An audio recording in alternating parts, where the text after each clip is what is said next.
Non, qu'est-ce que je... Bonjour. Vous savez, aujourd'hui, on parle du poulet, hein, on est bien d'accord. Ouais. Alors, qu'est-ce que c'est qu'un poulet? Une poule? Ben non, mon petit lapin, si c'est une poule, on dit une poule, voyons, Héloïse. Un poulet. C'est Et toi, qu'est-ce que c'est pour toi? un coq? Ah mais non, écoute, Luc, un coq, c'est pas un poulet. Finalement, qu'est-ce que c'est qu'un... Vous avez tout dit pour avoir la définition. C'est qu'il est avant d'être adulte. Exactement, c'est d'abord l'enfant de la poule et du coq, et il est poulet jusqu'au moment où il va être tué, c'est-à-dire entre 8 et 16 semaines, puisque ça dépend un peu de la qualité, la durée de vie dépend de la qualité. Vous savez que c'est maintenant une viande que tous les Français adorent. Hein. Depuis une trentaine d'années, la consommation du poulet a fait un bond absolument extraordinaire. On en mange tout le temps et visiblement les Français aiment ça. Alors qu'est-ce que c'est exactement que la chair d'un poulet? Il faut que la chair soit blanche, quelquefois elle peut être... Jaune? Oui, exactement, légèrement jaune. Il faut que ça ait du goût, il faut que ça soit tendre. C'est pas toujours le cas, il faut bien le dire. Mais pourquoi c'est pas toujours le cas? Eh bien, pourquoi c'est pas toujours le cas? C'est une bonne question. Parce que d'abord, ça dépend des conditions dans lesquelles il a été élevé. Ça dépend de sa manger, ça dépend de la durée de vie, la date à laquelle il est abattu. Et puis ça dépend aussi de la race. Pourquoi? Eh bien parce qu'on n'utilise pas les mêmes races selon que les poulets vont être élevés en plein air, c'est-à-dire dans une basse-cour, dans une ferme, ou bien s'ils vont être élevés à l'intérieur d'un hangar ou en batterie, c'est-à-dire dans des cages dont ils vont pratiquement pas pouvoir sortir. Vous voyez, c'est ça la différence fondamentale. Alors, parce qu'il existe des poulets qui sont élevés totalement en liberté. C'est-à-dire que c'est des poulets très rares. Il y a encore des fermiers qui ont des poulets qui courent dans des champs, qui rentrent dans un poulailler. Des basse-cours? La basse-cour, exactement, tu as raison Héloïse. Et puis il y a des poulets qui sont en semi-liberté, c'est-à-dire ils naissent dans des hangars, ils vivent dans des hangars, et puis ils ont la possibilité d'aller se promener sur des parcours, donc ils leur sont délimités, un terrain bien précis, dont ils n'ont d'ailleurs pas le droit de sortir, mais sur lequel ils peuvent circuler. Et puis il y a également les poulets de batterie, donc ces poulets qui ne bougent pas, qui ne sortent pas, qui sont tout le temps enfermés. Comment on peut faire la différence? Ah alors, c'est assez simple, il suffit de regarder les étiquettes. Et surtout de savoir à quoi elles correspondent. Alors on a d'abord des poulets 4 quarts, c'est-à-dire des poulets qui font environ 1 kilo, c'est vraiment très petit, qui sont tués au bout de 45 jours. Et ça, c'est à peu près des poulets dont on a la certitude qu'ils ne vont avoir aucun goût. Parce que comme ils n'ont pas eu le temps de grandir et qu'ils sont mal nourris, la chair n'est pas formée, elle n'a pas de goût. Ensuite, il y a des poulets de marque, c'est-à-dire qui n'ont pas de label, c'est un nom, une marque. Et là, ce sont des poulets qui font entre 1,6 kg, 1,8 kg, grand maximum, qui sont tués entre 80 et 110 jours, et qui sont élevés avec un peu de céréales, un petit peu de céréales, beaucoup de farine, qui vont avoir un peu plus de goût que les poulets 4 quarts. Et puis il y a les poulets label. Alors poulets label rouge, généralement, sont des poulets qu'on appelle des poulets fermiers. Alors ils peuvent être effectivement, comme tu l'as remarqué, celui-là c'est un poulet jaune, mais il n'empêche qu'il a un label rouge. Ce sont des poulets qui sont élevés à l'intérieur, mais qui ont un parcours et qui peuvent et qui doivent sortir. Ce sont des poulets qui sont... Alors, si on regarde, tu vois, par exemple, celui-là, on sait exactement tout. C'est un poulet de casse A. Il a été élevé pendant 81 jours minimum. Et on peut le consommer au bout encore 8 jours. Tu vois, les ongles là, on voit, c'est un poulet qui a un peu été en plein air parce que les pattes sont pas vraiment impeccablement propres. Ici, on voit exactement s'il est jeune ou pas parce que le bréchet, tu vois, c'est la partie qui est de l'autre côté du bec. Cette partie-là, il faut que ça soit tendre. Il faut que l'œil soit bien clair, ce qui n'est pas tout à fait le cas de celui-là. Est-ce que vous avez déjà été à la fois dans une sorte d'usine de fabrication de poulets et ensuite, est-ce que vous avez vu comment on les préparait? Comment est-ce qu'on les emballait? Eh bien, on va regarder. Nous sommes allés tourner dans un élevage de poulets et on va suivre dès l'instant où il est œuf jusqu'au moment où il est sur la table. Hein, on y va? Regardez un peu. Voilà, alors vous voyez, ça c'est des poulets en liberté, comme vous pouvez vous en rendre compte. Là, elles ont la possibilité d'aller dans des petites cages pour pondre. La fermière est attentive, elle récupère les œufs frais pondus et fécondés parce qu'il y a un coq dans cet élevage. Et ces œufs vont être rangés dans des couveuses automatiques qui vont incuber pour donner ensuite naissance à des petits poussins qui sont très rapidement lâchés et élevés à l'intérieur des hangars. Vous voyez, voilà, tout ça, ce sont des petits poussins. Ils viennent de naître. Là, ils sont dans les hangars, protégés, protecteurs. Nourriture et boissons appropriées leur sont fournies abondamment. Et même du grain. Le grain ne leur est pas épargné. Vous voyez, là, ils sont en train de boire. Voilà. Alors, dès qu'ils sont un peu plus âgés, ils ont l'autorisation de sortir pour découvrir la nature. Vous voyez, on leur donne même du grain. Ça, c'est du blé. Ben, ceux-là sont élevés au blé, il y en a d'autres au maïs. Ils peuvent aller découvrir la nature dès qu'ils sont un peu plus âgés. Ils peuvent gratter pour se nourrir de larves, de vermisseaux. Ils grandissent et puis ils vont forcer en poids. La crête pousse, mais ils s'acheminent quand même vers leur inexorable destin. Alors on les conduit vers l'abattoir, où ils vont être anesthésiés, saignés, ébouillantés, plumés et vidés.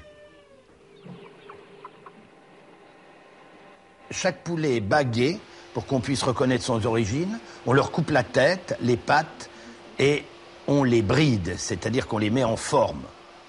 Vous voyez, là voilà des dames qui sont en train de les brider, elles les mettent en forme. Clac, clac, hop là. Et sont comme certains que nous venons de voir. Alors ils sont refroidis ensuite très rapidement, pendant 3 heures. Ils sont empaquetés sous film plastique et on peut évidemment les retrouver parce qu'ils ont une bague, un numéro, il y a un code. Et si par extraordinaire les consommateurs n'étaient pas contents, ben évidemment ils peuvent se plaindre et retrouver l'origine du poulet. Jean-Pierre, Ouais. pourquoi ils ont ça?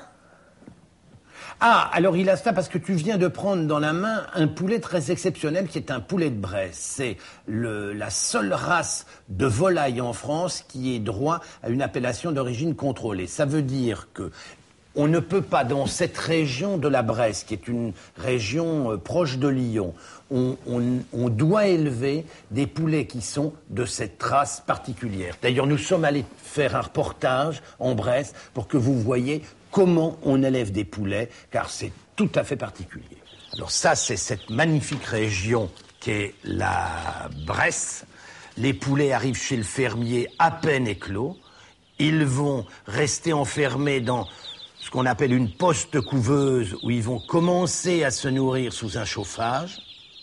Ils sont tout petits, vous voyez, alors ils sont sous la couveuse, voilà, c'est ça, sous le chauffage, et là, ils commencent à manger.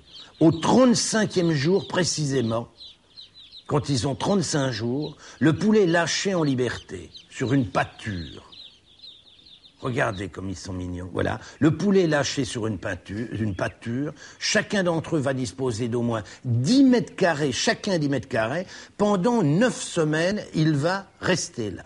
Alors, il peut se nourrir d'herbes. Regardez comme ils sont beaux. Il va se nourrir d'herbes, de vers, de mollusques, tout ce qu'on trouve dans la nature.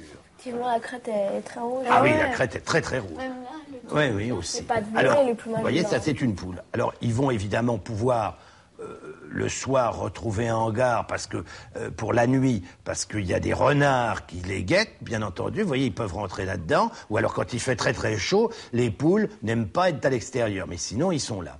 8-15 jours avant qu'ils ne soient conduits à l'abattoir, c'est-à-dire dans les 15 derniers jours de leur existence. Regardez comme ils ont l'air de se régaler. Regardez-moi tout ça. Ah, ils ont l'air heureux, hein, ils ont de la place. Alors, 8-15 jours avant qu'ils ne soient conduits à l'abattoir, ils sont enfermés, vous voyez, dans des cages en bois qu'on appelle une épinette. Ce sont des cages où ils sont engraissés, où ils n'ont pas beaucoup de place, des caves d'engraissement. Là, on leur prépare des pâtés très fines, à base de maïs, de blé jaune cuit, de blé noir et de lait. Cette pâtée va adoucir la chair, parce que comme ils ont trotté pendant la plupart de leur existence, ils ont des chairs un peu fermes. Ils vont être dans le noir, complet, pendant les 15 derniers jours. On ne les met à la lumière que pendant les heures des repas. Ils sont beaucoup plus chers, ceux-là. Ah oui, ça c'est indiscutable, ils sont beaucoup plus chers. Mais on peut se poser une question. Est-ce qu'il vaut mieux manger fréquemment du mauvais poulet ou du très bon une fois de temps en temps? Du très bon poulet.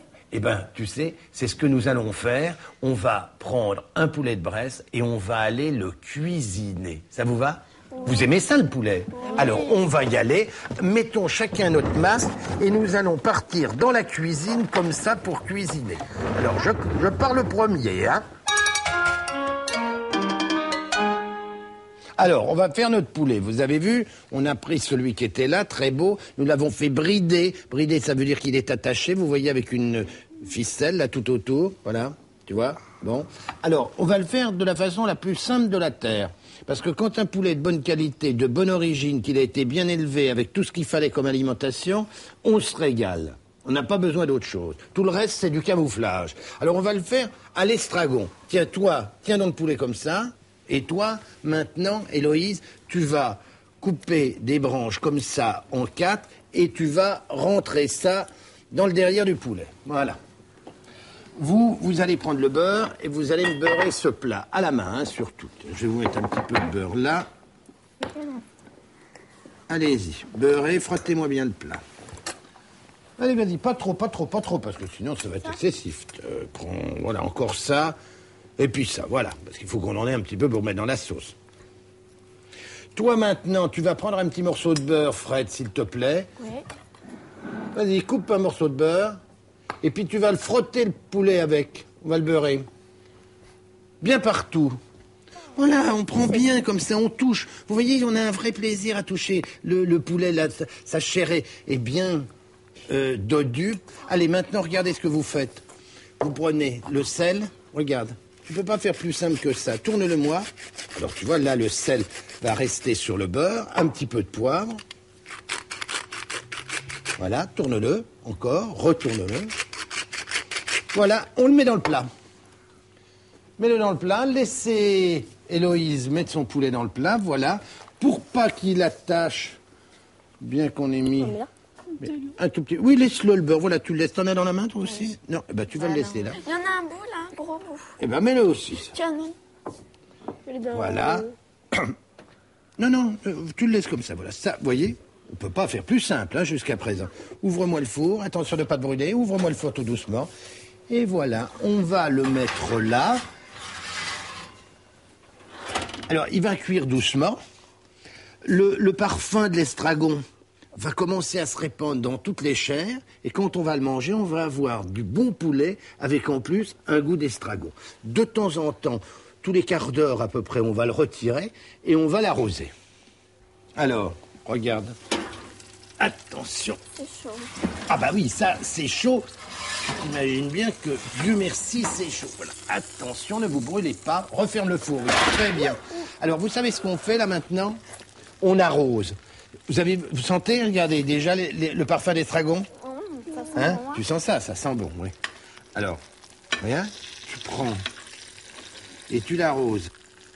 Voilà. Et on fait ça à peu près tous les quarts d'heure, toutes les demi-heures. On le fait pour toutes les viandes en général. On le fait pour le gigot, on peut le faire pour un rôti et on le fait évidemment pour une volaille. Fred, tu m'ouvres le four, s'il te plaît. On le recule. Tenez-le bien. Voilà. Bon, alors, il est cuit, là, normalement, parce que tu vois, un poulet de cette taille-là, 45 minutes de cuisson, maximum. Tiens, allume-moi ça, oui, t'as raison. 45 minutes, hein, maximum, à 220. Alors, voilà. Voyez-vous, là, je vais faire couler tout le jus qui est à l'intérieur, vous voyez? Voilà. Et puis maintenant, je le mets là. Vous allez me mettre un petit peu de papier d'aluminium autour. J'ai mon beurre de cuisson. Je vais rajouter 2 ou 3 cuillerées à soupe de crème. Tu veux pas me verser l'estragon que tu as haché tout à l'heure dedans? Tu vois, on a l'estragon qui est fin. Haché fin pour parfumer encore davantage. Voilà, ça suffit, c'est bien mon petit cœur. Et voilà. Et maintenant, je vais lier tout ça en prenant soin de bien gratter avec ma cuillère en bois. Voilà. Voilà, tu vois? Bon, mes enfants, là maintenant, ça presse. Allez vite à table, je découpe le poulet, je prépare la sauce, je suis à vous. Je vous dis au revoir en vitesse. À la semaine prochaine, un nouveau produit et des nouvelles recettes. Le poulet n'attend pas.